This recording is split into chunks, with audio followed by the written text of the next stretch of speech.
Good afternoon, everyone, and welcome. My name is Tom Lynch. I'm the President and Chief Executive Officer of the Fred Hutch Cancer Center, and I'm very happy to be with you this afternoon. I want to start, before we begin Science Says, by asking each of us to take us a moment and reflect upon where we are today as a nation. We have been through an extremely challenging past week, month, year, decade. The shootings in Texas, Buffalo, Laguna Woods, the 1 year, the anniversary of the George Floyd death in Minneapolis. All of this underscores the violence that our country is living with and that affect us here at the Fred Hutch. And the violence affects us as a public health issue as much as it affects us as a humanitarian social justice issue.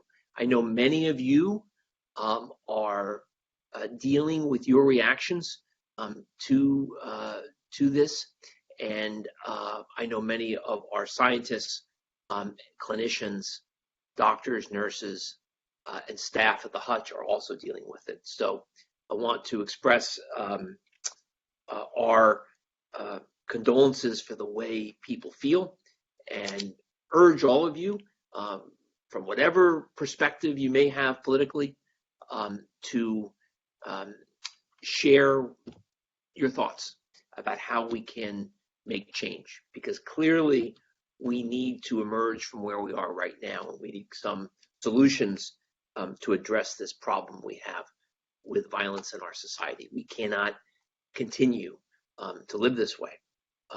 And so I personally am very upset and troubled by where we find ourselves. So, and why am I upset about this? I'm upset about this because we're an institution that's devoted to improving human health in viruses and in cancer. And that's what we're going to talk about today. And welcome to Science Says. This is our 17th Science Says. We launched this virtual researcher roundtable in March of 2020 and began to talk about COVID as the majority of topics that we talked about. And it was a way for us to provide education and background to people who support the Hutch on the issue of COVID. Since then, we've allowed this to emerge and to talk about our cancer science. And we've had some notable Science Says events with Trevor Noah and others, where we talked about the importance of early detection and the importance of the immune response to cancer. And today, on our 17th Science Says, we're going to talk about the idea of precision oncology, and precision oncology being one of the important pillars upon which the Fred Hutch Cancer Center sits and helps to propel our work both with patients and in the laboratory. And precision oncology is a terrific example of the importance of translational science. And translational science is really, for those of you who don't do it all day, it's where we take observations from what happens in the patient's world to the laboratory, or we take findings from the laboratory to our patients and impact outcome from disease. And so we want to talk about precision oncology today in this vein. But before we start, I want to just give you a couple of bits of exciting news. Last month, the Fred Hutch and Seattle Cancer Care Alliance merged to become the Fred Hutch Cancer Center, an independent, nonprofit, unified adult cancer care and research center that is also clinically integrated as a part of UW Medicine. As our mission expands to caring for people who've received a cancer diagnosis, our commitment to this research is unwavering. And you're going to learn today about why it's so important to have science linked to the clinical outcomes of patients, and why that interaction between clinician, doctor, nurse, physician's assistant, pharmacist, the postdoc, graduate student, PI, shared resource laboratories are so critical in making progress. And so the main reason that we went through this restructure is to bring research and patient care closer together. And that's how we accelerate discoveries. And I think that's incredibly important. So talking about precision oncology, I really got my start as an oncologist in precision oncology, not knowing it was precision oncology at the point. I was taking care of a lot of patients with lung cancer, and I had a clinical trial that was available to people. And I was offering this clinical trial to patients when they didn't have many other options. And back then, this was back in the early 2000s, there weren't many treatments that made a big difference in lung cancer. We've actually made a lot of progress in lung cancer since the early 2000s. And one of my patients had a dramatic response to a drug, an inhibitor of the EGFR protein. And my patient had an unbelievable response. All of her tumor went away on scans. And I really couldn't believe it. And I had the chance to work with a cancer biologist by the name of Daniel Haber. And Daniel was in the laboratory, and he was actually a cell cycle expert. And he worked on fundamental breast cancer cellular processes. He was not a lung cancer investigator at that point. But Daniel and I had some long discussions, and Daniel came to the thought that he said, Tom, maybe the reason your patient had such an incredible response to this new drug was because they had a mutation in the EGFR kinase domain. And so we went ahead and I provided some samples to Daniel's laboratory, and Daniel was able to show that it really was the mutation in the EGFR kinase that did predict who had these amazing responses. And it also defined a whole class of patients with lung cancer that appear more common in people who are never smokers, people of Asian descent, people with the subtype of lung cancer called adenocarcinoma. And this led to a whole understanding that you need to molecularly profile patients to be able to understand in lung cancer how to treat them best. And in lung cancer, this was our first demonstration of the importance of precision oncology and how we go about our day. Now, as you could imagine, since 2004, when our New England Journal papers was published, we've seen this field literally explode. There are now more than 15 separate types of lung cancer that we know of. There are 7, 8 types of breast cancer. There are 7 types of colorectal cancer.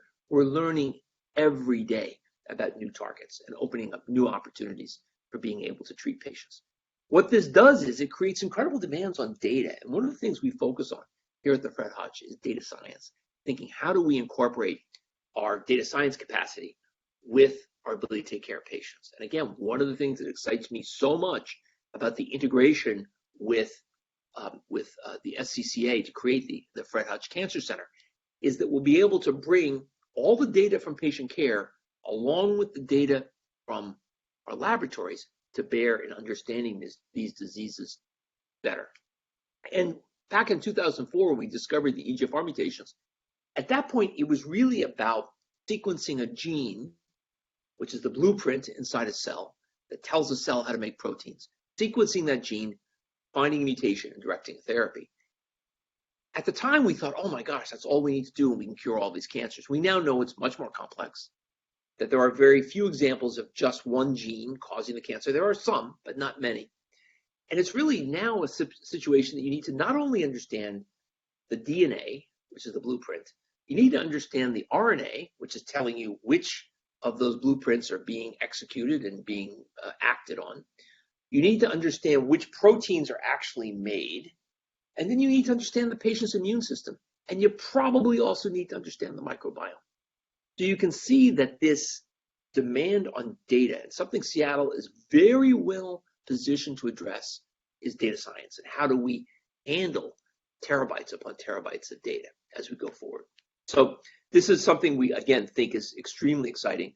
And it really gives us an understanding of both understanding the biology of the patient's cancer and linking that to treatment. And that's what the promise of precision oncology is all about. The good news is we found so many more types of cancer now than we ever thought existed when I started my career. The bad news is we still have so much work to do to really understand how we can turn those understandings into curative treatments, because that's what our goal is. We want to cure cancers and prolong survival. My predecessor, Gary Gilliland, one of the most important things he did when he was in this role was talk about how we can't give up on the principle of cure. And that's something that we've got to remain dedicated to. My colleague, Dr. Bruce Klarman, this morning received an email from a patient with leukemia that he saw 32 years ago. And that patient said, Dr. Klerman, thank you for curing my cancer and giving me my life. I've been able to meet my grandchildren and have a fantastic career and family. And that's what we're working toward. And that impacted Bruce dramatically when he saw that. And it impacts all of us and keeps us focused. So I'd now like to bring on our scientists, because translational research starts with fundamental science. It's fundamental, basic science that drives translational research. It was Dan Haber, a EGFR biologist, a cell cycle biologist, who made that important discovery about EGFR. You've got to invest in fundamental, basic science. So our first example of that is Dr. Chris Lee. Chris is an epidemiologist who focuses on prevention and early detection of breast and colorectal cancer. He also leads the Fred Hutch's award-winning cancer surveillance system database, one of the tools researchers rely on for precision medicine research. Chris is also widely recognized for promoting diversity in cancer research. He's our vice president for faculty affairs and diversity here at the Fred Hutch. He's also associate director of the Diversity, Equity, and Inclusion program at the Fred Hutch, University of Washington, and Seattle Children's Cancer Consortium, which is our large NCI grant. And it's been a delight to work with Chris on that. But Chris has a day job that he started off with before this, which is breast cancer research. He holds the Helen Edson Endowed Chair for Breast Cancer Research. Chris, welcome. It's fantastic to talk with you about your work. And so you just launched a major project on metastatic breast cancer, which can show up sometimes years after patients have completed treatment. Tell us a little bit about that project and how you look at that as an example of precision oncology. Well, thank you, Tom, for that introduction. It's a real pleasure to be here with you today. I think that most people are aware that breast cancer is the most commonly diagnosed cancer among women, both in the United States and worldwide. But I think probably fewer people understand that more than 90% of patients who die of breast cancer die because their disease has metastasized, meaning it's spread to another part of their body. And so there is an urgent need to prevent the development of these lethal recurrences. So in order to tackle this problem, I'm working with a large team that includes laboratory scientists, clinicians, surgeons, population scientists like myself. And we're focused on advancing our understanding of what has been shown to be the root of many of these metastases, which are what we call dormant disseminated tumor cells. And so these are cancer cells that can live quietly in different parts of your body. And as you said, they can become activated months, years, even decades later, resulting in a metastasis. In breast cancer, we know that a major reservoir of these dormant cells is the bone, with studies suggesting that 20 to 40% of breast cancer survivors, if you look in their bone marrow, you can identify these cells. But what we don't know is what causes these cells to wake up, or how we could either selectively kill these cells or keep them asleep from ever waking up and causing a recurrence. So the new study that we have recently launched involves the recruitment of newly diagnosed breast cancer patients, where we're collecting bone marrow samples so we can identify and extract these cells. We now have the technology where we can deeply characterize these dormant cells on the single cell level. And our hope is that through this deep characterization, that we can identify potential vulnerabilities that we could then develop new targeted therapies for. So over the next 3 years, our goal is to recruit 900 patients into this study, which will make it the largest study to deeply assess these dormant cells. And I think if we're successful, our vision is that in the future, breast cancer patients, when they're diagnosed, that undergo a bone marrow biopsy, we can see if they have these dormant cells present. And if they do, we can identify what might be some specific treatments that could be used to eradicate these cells, hopefully then preventing lethal metastases from ever recurring. So that's the overall intention of this new study that we're very excited about launching. So Chris, I have a clinical scenario to present to you, which is, as I think you know, I was a lung cancer specialist, and lung cancer is what I specialized in. And so I often would get patients sent to me who had something called a pleural effusion. And for those of you on the call, that means fluid in the space between the lung and the chest wall. And so it was a pleural effusion, and we took the fluid out, and the fluid, everyone, when they sent it to me, because they thought it was going to be lung cancer, and it turned out that the cells were breast cancer, and they had the estrogen receptor and the progesterone receptor positivity. And it turned out that the patient had absolutely no evidence of breast cancer on physical examination or mammography. But upon closer questioning, it turns out that 35 years earlier, she had had a breast cancer removed and it was also estrogen receptor positive and progesterone receptor positive. What do you think happened to that patient? Were those cells always in the pleura and got reactivated? Were those cells in her bone marrow 35 years ago? What do you think, Chris, happened? What made them suddenly grow again after 35 years? What are those genetic triggers? I think that's exactly what we're trying to understand. It's not that every patient who has these dormant cells will go on to develop a recurrence. They could just be sitting there for the rest of a person's life and never get reactivated. So we know that probably about, maybe more than 50% of patients will have these cells that will never become reactivated, but we just simply don't know what is causing them, what's triggering them to wake up and lead to these metastases. So the patient that you mentioned, there could be many different scenarios. It could be that they came from the bone. It could be that they were sitting in the lung. That's what we really hope to understand through this particular project is we'll have long-term follow-up up to 10 years for these patients. So we'll be able to see which ones do develop a recurrence, where they develop that recurrence. Did they have these dormant cells that we identified in their bone marrow up front? And what do those metastases look like compared to both their primary tumor as well as the characteristics of the dormant cells that we're able to pull out? And breast cancer is not the only disease that has this, but we do have some good examples in breast cancer of patients like the one I described who have this incredible period. So the other thing, Chris, thinking about your two jobs at the Hutch breast cancer and the DEI group, is that a lot of the tenets of precision medicine require very expensive, aggressive profiling, molecular profiling. And molecular profiling is the sort of approach which is really done at the very best cancer centers and may not be as available to people in more rural areas or people who don't have the means to access places like the Fred Hutch. And obviously it's our responsibility to go out and meet the patients where they are. But until that happens, do you worry that some of our efforts in precision oncology could deepen some of the inequalities in cancer outcome?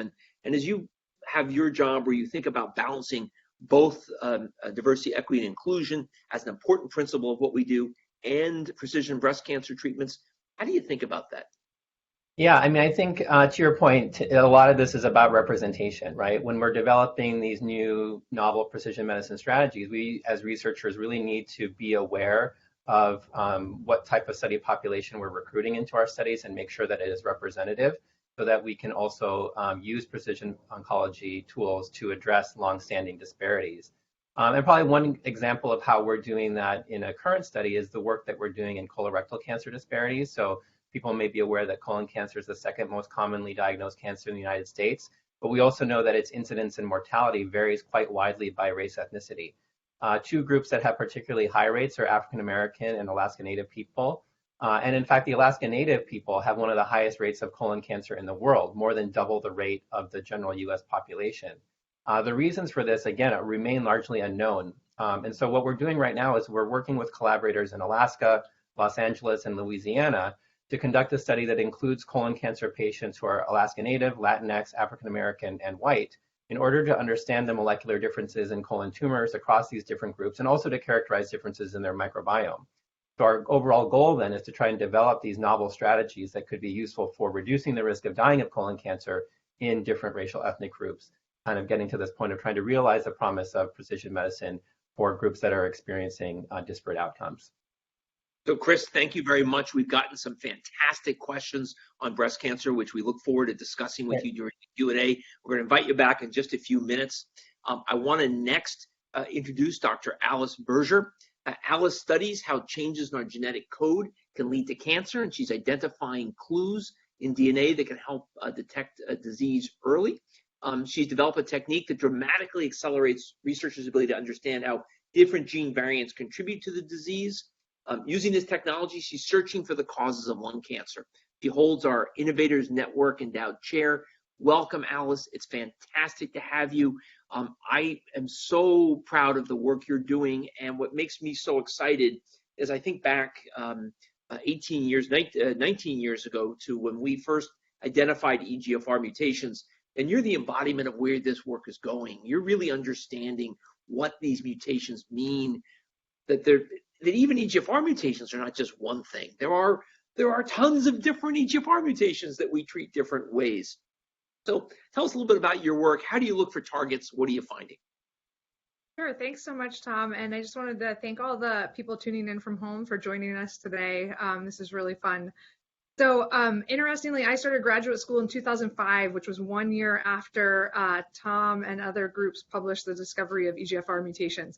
And I thought this was just so incredible to be able to, for the first time, actually look at something in the tumor, find a mutation that is pretty unambiguous, and then be able to say, aha, that patient with that type of tumor should be on this drug and they'll have a good response. And that was like unheard of at the time. So that inspired me in my training to start to look for other EGFRs, because only 10% of lung adenocarcinoma patients have that type of mutation.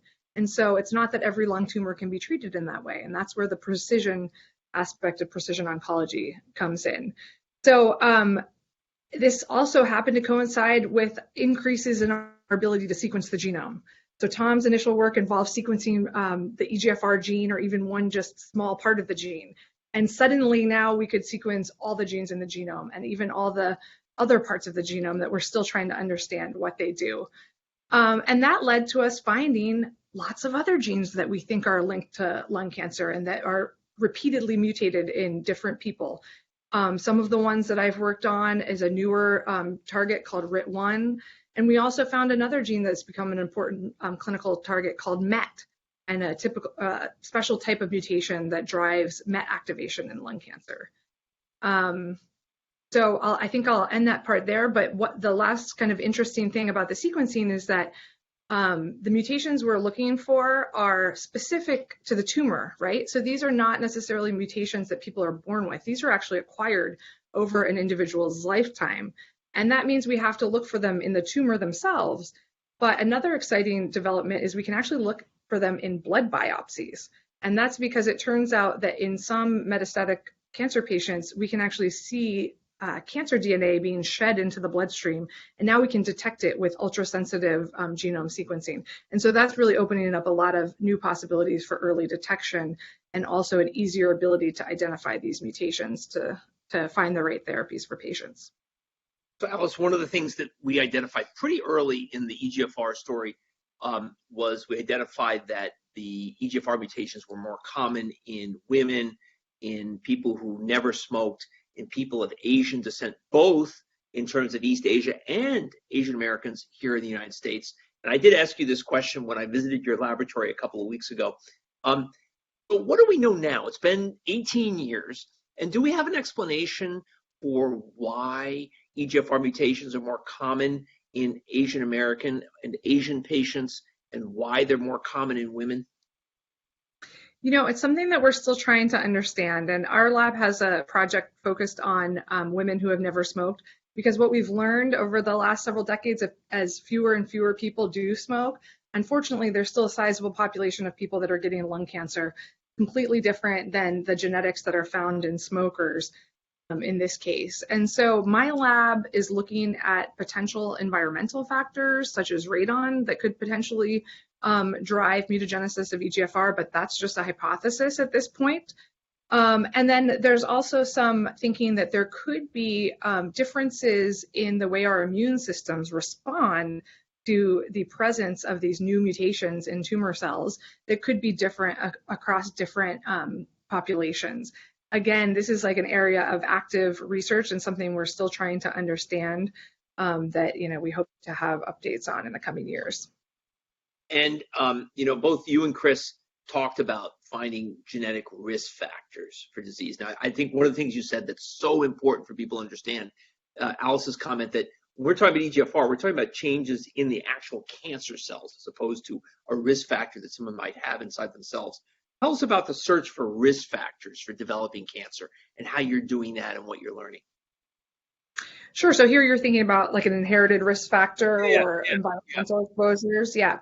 So in our project on non-smokers, one of the things we're able to look at is the types of mutations that are found in the tumor. And we can look at both mutations that people are born with and these ones that are acquired during their lifetime. And those can give us clues to particular inherited risk factors that could exist. For lung cancer, there's much less kind of risk involved from a familial standpoint than something like breast cancer, although there could be some family risk factors. they tend to be more minor than things like environmental exposures such as smoking, radon, et cetera. But what's really amazing is in the genome sequencing data, we can see the types of mutations that occur, and then that can give us a clue to whether they have an underlying defect in their DNA repair mechanisms that may have led to the tumor, or exposures to hazardous materials that could have increased their likelihood for cancer. And so, Alice, last question I'm going to ask you, which is, as you know, last year we opened up, or 2 years ago now, we opened up the STEAM plant, and we have a big focus of immuno-oncology work at the STEAM plant, and you're very involved in our lung cancer work. I'm someone who believes that there's a lot of knowledge and progress that's going to happen from the marriage of precision oncology and immuno-oncology. Can you give me a little bit of your thoughts on how the immune system and precision oncology can be looked at to try to improve outcomes holistically? Sure, absolutely. So what it's important to understand is that when these mutations occur that are specific for the tumor, those are kind of flags to get the immune system excited to come and get rid of those cells. And what we're coming to understand is part of the process of cancer development, right, is that the tumor finds ways to evade that immune response and then can grow into a tumor that we actually recognize as cancer. And so my work focuses a lot on that mutation end of the spectrum here, and focusing on what those mutations do to the tumor cell. But there's a whole other side of the coin, which is what the immune system is doing. And we have different therapies that act on one arm or the other. And so I think as we move forward, combining those therapies will give us the best chance for durable cures. Great, Alice, thank you so much. We have a bunch of questions that have come in that are going to be great for you during the Q&A, so thank you very much. I want to tell people, please put your questions in the Q&A. We're starting to get a bunch of them now, and look forward to being able to share the answers with the group. But please put your questions in so we can address those during the Q&A section. So next, I'd like to introduce Dr. Lucas Sullivan. Lucas is an expert in cell metabolism, and he studies how both healthy cells and cancer cells extract energy from food and oxygen to make more cells. Obviously, our cells do this every day. It's critical to life. But it's also critical to the life of cancer. And can this be an area where we can make progress and think about ways of exploiting this process to try to treat cancer? So he's learning which metabolic networks tumor cells use, which might be different than which metabolic networks non-cancer cells use at that point. And Lucas especially likes to challenge conventional wisdom about cell metabolism, and he's been responsible for some truly original discoveries in his laboratory. Lucas, it's fantastic to have you. Welcome today. So we've been talking a lot about mutations and how they can drive lung cancers, and we talked to Chris about tumor dormancy. And tell me a little bit about your work in metabolism and how you feel that might uncover some clues that we can take advantage of to be able to approach cancer. Sure. So, I think one thing that's really important to realize is that metabolism is not just one thing, right? We often think of it through that lens of what we call bioenergetics, or kind of how you extract energy out of the food the cells are eating. But the reality is, it's more than that. Cells need to use their metabolism to build all those building blocks to make more cells, which of course is the thing that defines cancer, is that kind of increase in cells over time. So, studying metabolism is particularly interesting because it's one of the kind of most foundational aspects of tumor biology, right? It's probably the oldest discovery in all of cancer biology is that they have different cell metabolism than the parental tissue, the cancer cells that is. And we know that targeting metabolism is a really important avenue because some of the earliest chemotherapies, so-called anti-metabolites, interfere with metabolism and kill cancer cells. Now, they have off-target side effects and other things, but it just gives us a lot of hope that understanding metabolism can lead to therapeutic benefits for patients. And so over the last, go ahead. Go ahead. So I'd say over the last decade, there's been kind of a renaissance in the field. So those were, very early discoveries, but now, in part due to new technologies like the, high power mass spectrometry facilities that we have here at Hutch, they give us an insight into metabolism where we can detect and measure the small molecules at kind of an unthinkable resolution 10 years ago. And these recent studies have made some really incredible insights into our basic understanding of cell metabolism and towards identifying new metabolic targets for cancer therapy. So Lucas, thank you for your thoughts about that. I think, one of the things I'll have to say is that this is obviously an audience of a great mixture of people. Some people on the call are scientists. Some people are not science oriented at all. I think when they hear the term metabolism, okay, they're thinking a lot about, what they eat and how that contributes to cancer development. And then, I know a bunch of oncologists who are involved in the cancer metabolism world who are, swear off any kind of refined sugars, and they take this personally. I'm sure you've met them at meetings. Maybe you're that way. I don't know. But can you tell us a little bit about what the relationship is between what we eat and consume and your work in cancer metabolism, or the field's work in cancer metabolism, I should say? Sure. I'd say that's honestly one of the frontiers of cancer research right now, is understanding how we can use food, which is, in some ways the first drug you put in your body every day. It changes your physiology, it changes the nutrients that are available, it changes the signaling in your body. And so people are really thinking about how we can design diets to, prevent cancer, to improve cancer therapy, to act as a treatment on its own. I'd say it's more complex than I think a lot of people assume. We have a liver, we have kidneys, we have all these mechanisms to keep your body in a homeostasis, right? You've got this physiology whose job it is to keep these nutrients available so all of your organs and systems can fulfill their roles. And so just changing out avocados for red meat or something like that is not going to be enough to have these kind of holistic changes that you might need in order to have a benefit for cancer therapy. But I think there's a lot of potential, not only in things like the ketogenic diet in specific contexts, but also designing, modern therapies that just are removing or adding specific nutrients that then are going to, play nicely with some of the therapies that we use. So a couple questions about your own work. So you've been at the Hutch for how many years now? About 3 years. 3 years. Okay, so you came right before the pandemic. And tell us about your lab, what brought you to the Hutch, and what you find works here in terms of the scientific culture.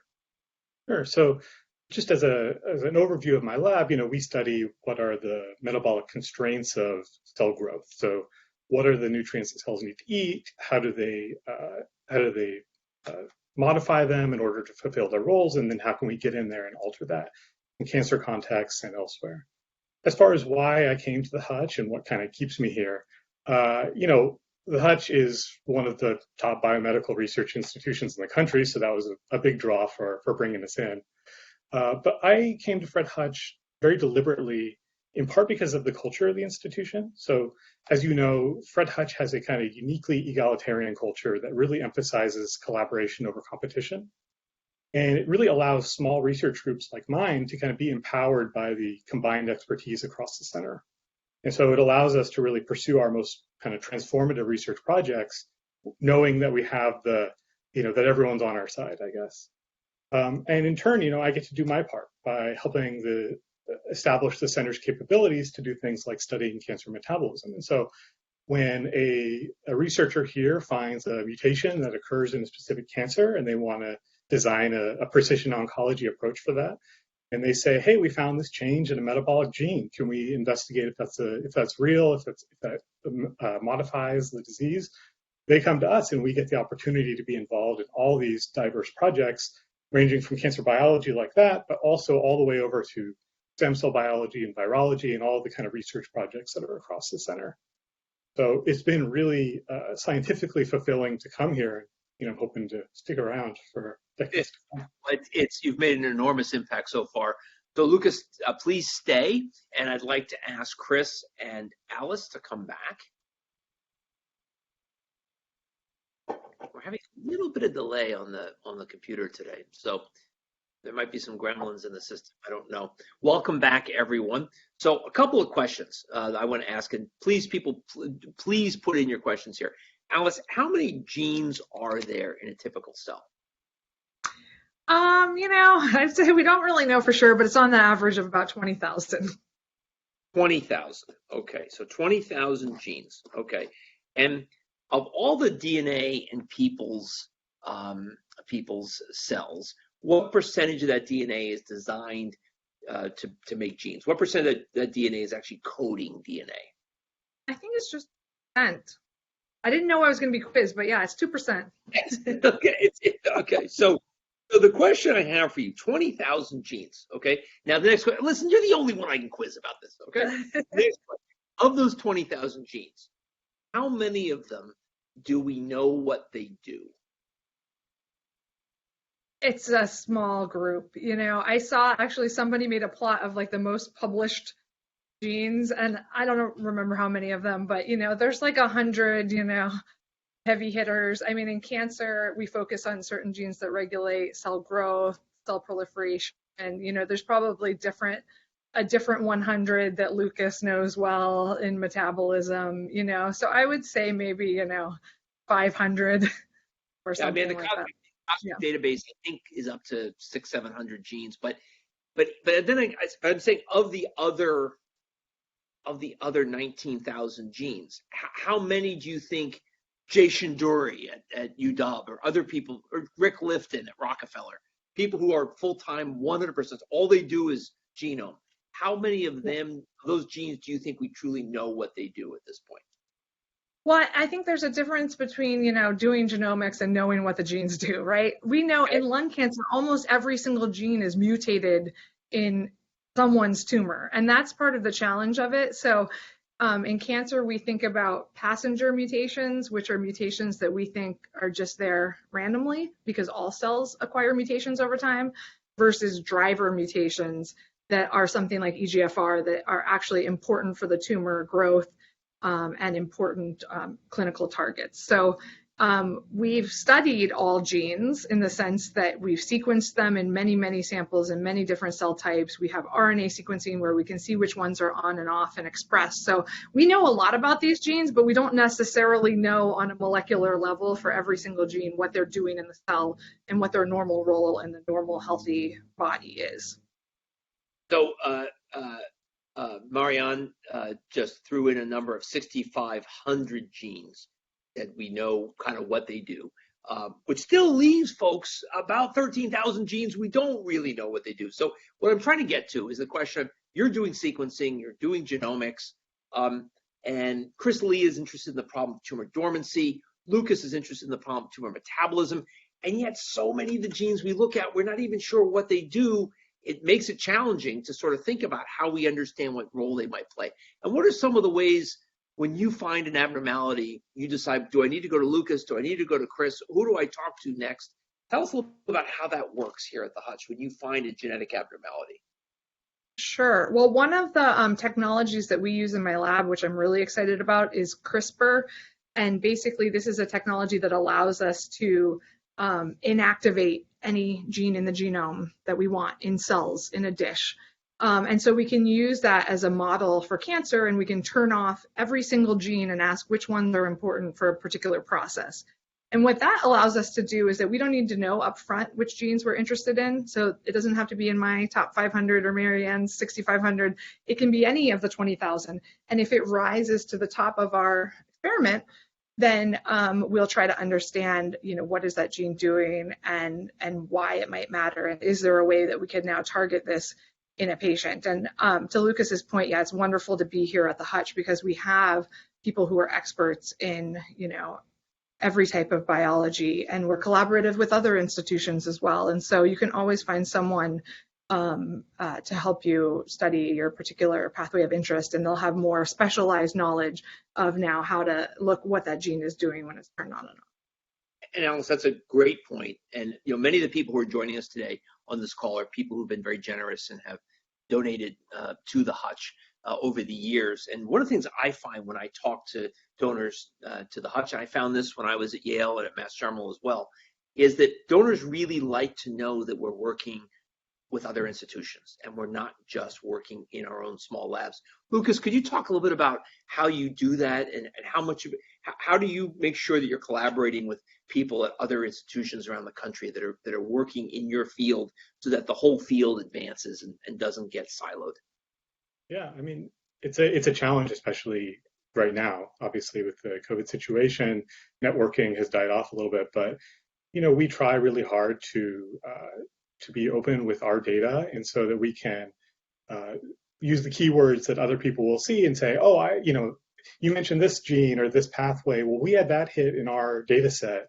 Would be really great to talk about what that could be, and just being open to talking to anybody and everybody who wants to, have a good discussion about science. And if anyone wants to talk about metabolism, I'm down to talk about it all the time. And so I feel like having that attitude gives you the opportunity where people will come to you, and then you in turn can go to those people and say, how can we use our strengths together to get to a solution as fast as possible? Yep, and I think that's really important. So, Chris, questions come in for you, which is, why is the progress in precision oncology applications for triple-negative breast cancer so slow? And does Seattle have a patient population that's diverse enough to work on this cancer diagnosis at the Fred Hutch? Yeah, no, triple negative breast cancer is something that I've been very interested in for many years. We actually have a large study that we conducted here at the Hutch in collaboration with the University of New Mexico to try and get to the point of increasing the diversity of the populations that we included, because we know that actually both African American and Latinx populations have higher rates of triple negative disease. So we've recruited, I think, almost 2,000 patients with triple negative breast cancer and have done extensive assessment of factors related to recurrence and mortality among those individuals. But I think, yes, getting a representative sample is critically important. In the study that I talked about earlier, our breast cancer study, we're actually going to be doing recruitment of patients not only here in Seattle, but also in Salt Lake City and Washington University in St. Louis, specifically to try and increase the diversity of the population of women that we recruit to this study, and also to have hopefully a sizable number of triple negative patients. Yep. Next question is for Alice, and it's an interesting question, and it's a lung cancer question. I've read papers over the years that talk about the ability of dogs and our canine friends to be able to smell lung cancers in people. And it's actually not insane, okay? There actually is some science that suggests that our dogs are able to sense this. And someone has asked the question, is this due to because you mentioned a little bit about you can find DNA changes in blood. Does shedding cancer DNA into the blood allow dogs to maybe do this? Any thoughts you might have about how dogs might do that, might be able to sense this? And Lucas, since you're studying metabolism, could there be something that people, some odor or some kind of thing that's it's an important question from our listeners. Allison and Lucas. Sure. I mean, dogs are amazing beings, right? And just because I can't smell it doesn't mean that they can. They certainly have incredible senses of smell.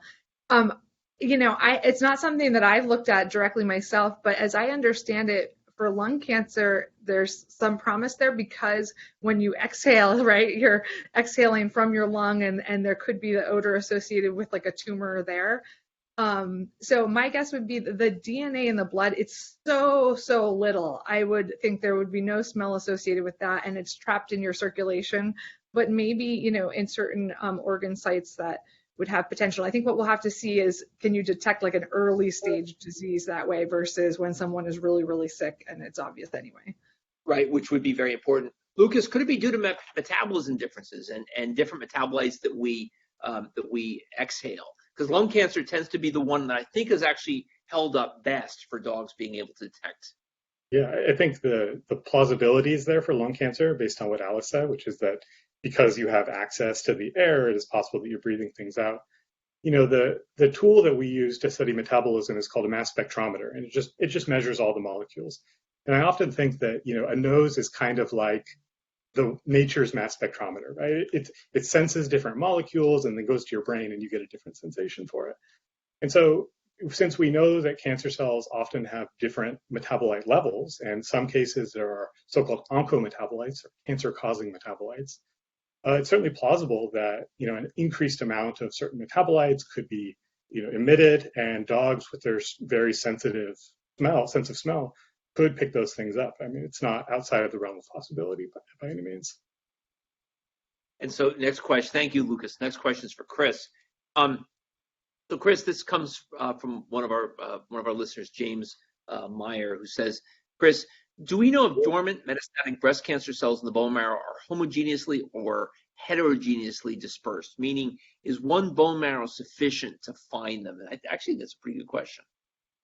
No, it's a great question, and one that we've certainly grappled with this particular study, because we can only get so many samples from patients, and the bone is one reservoir for these cells, but there are others as well. So actually, the strategy that we're taking to address this particular question is that we're doing a rapid autopsy study in conjunction with this work. So we will have women who have basically donated their bodies to our research, in whom we'll be able to do an assessment of essentially all organs to identify if there are these dormant cells in different parts of their body that we couldn't otherwise get if the patient was alive, because it would just be either too invasive or too repetitive of sampling to get. So we're hoping to be able to correlate that information that we get from these rapid autopsy patients with the patients that we're enrolling prospectively to try and assess how representative are the samples and cells that we're getting in these very small bone marrows versus what we can see in an entire body. Terrific. And Alice, a similar question has come in about the value of liquid biopsies.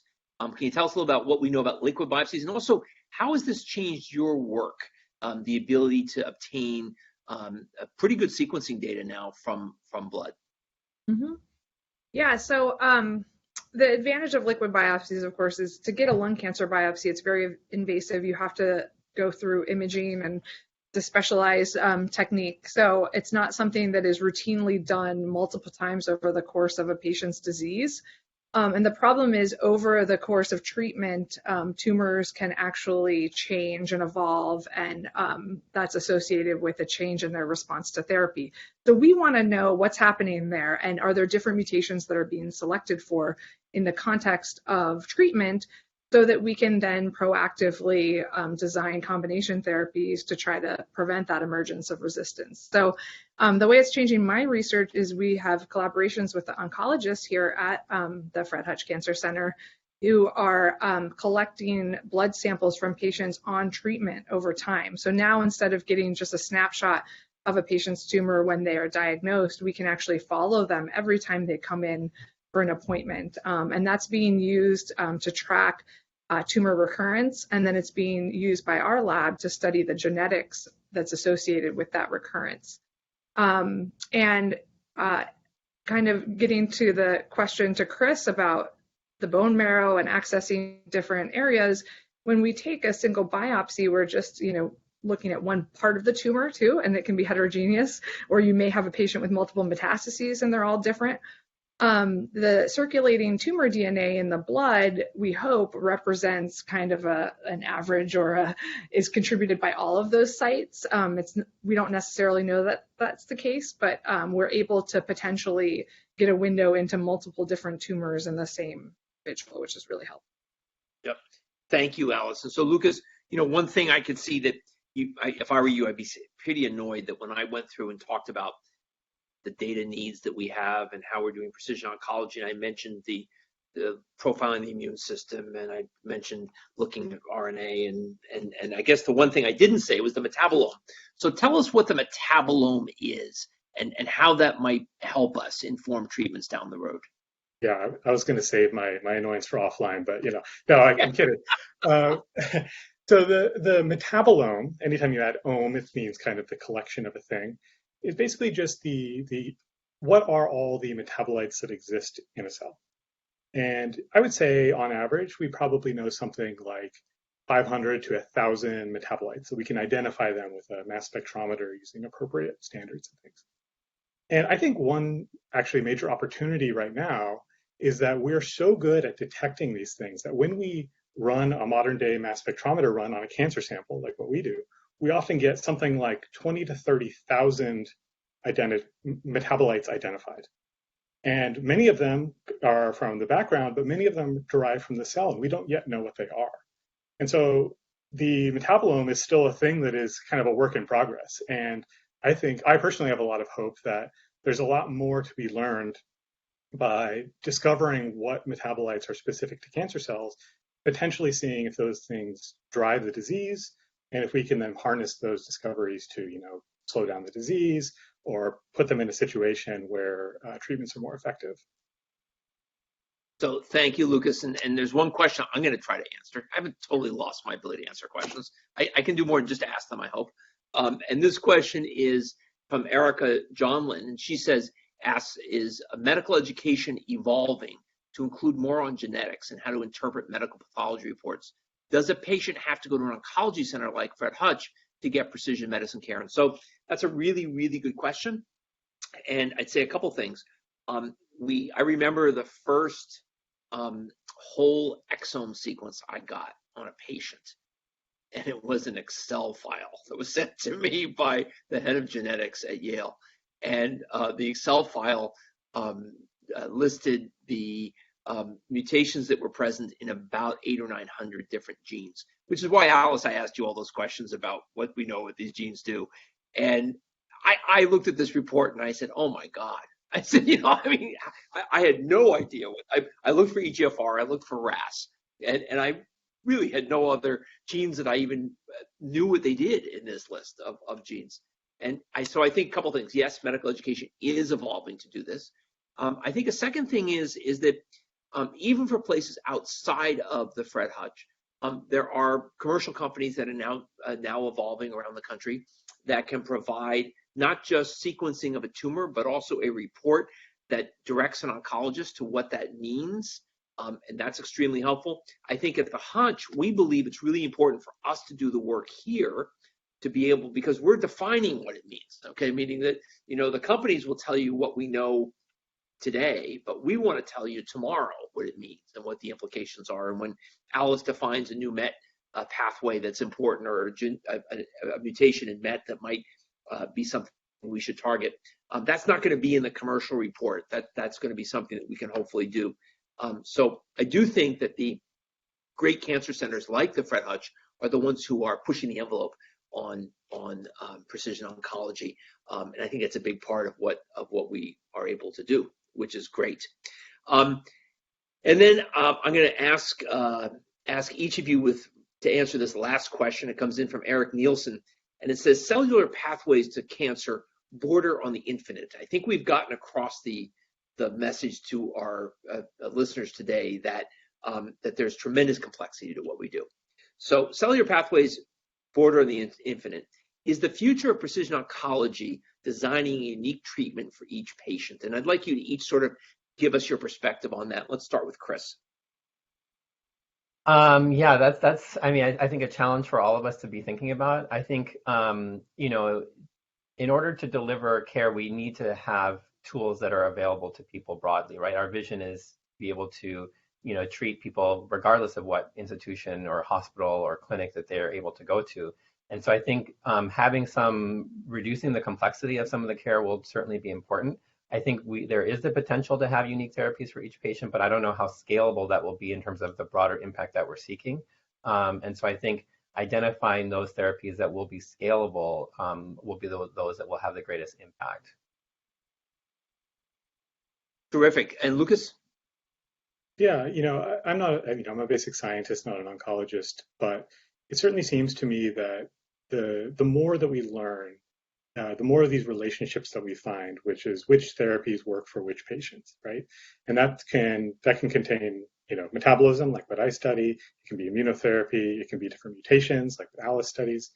And so I think as we evolve our standard of care, we get more and more focused for each patient. And so it may not be that each individual, everybody gets a unique treatment, but you fall into a smaller and smaller bin that is more and more effective and has less and less side effects. I think that's the goal. Yeah. Perfect. And last word for Alice. Yeah, I think, we're going to have a common toolbox that is used. So there'll be a common set of strategies that would be used for any patient, but the specific way that they're applied would be different for everybody. And to some extent, that seems to be what happens already, right? In an individual relationship with your oncologist, your exact care may be different than your neighbors because of many different circumstances. So I think to some extent we're already doing this, but I think that's a trend that we'll see continuing. Alice, thank you very much. I want to thank all of you. And I'll say a couple things, a couple of observations. Since again, many of the people who are on this call are people who support the Hutch, and your support is incredibly important because it's what allows Chris and Alice and Lucas to be able to do their work. The money that Lucas and Alice and Chris raise in grants pays about 65 to 70% of the cost of their doing science. And the rest of that support needs to come from the people who are on this call, who've been extremely generous to the Hutch over the years and have allowed us to be able to do this. And so I thank you for that. I think the other thing you saw from today's discussion is that to say that we're done with trying to cure cancer and to say that treatment is going to be based on the way it is in 2022 is incredibly naive and defeatist. We need to learn so much more. It's one of the reasons that basic science is so critical to the Fred Hutch as we move forward, and why investment in basic science, and why it's really important that Alice and Lucas and Chris are able to pursue avenues that they think are important. Folks, that's the secret sauce of the Fred Hutch, is there's no corporate entity that's telling Lucas, you must work on X gene, or telling Alice, the only thing we care about is a new MET inhibitor, or telling Chris, don't work on triple negative breast cancer, only work on this one because of what we think might make the most sense for a company.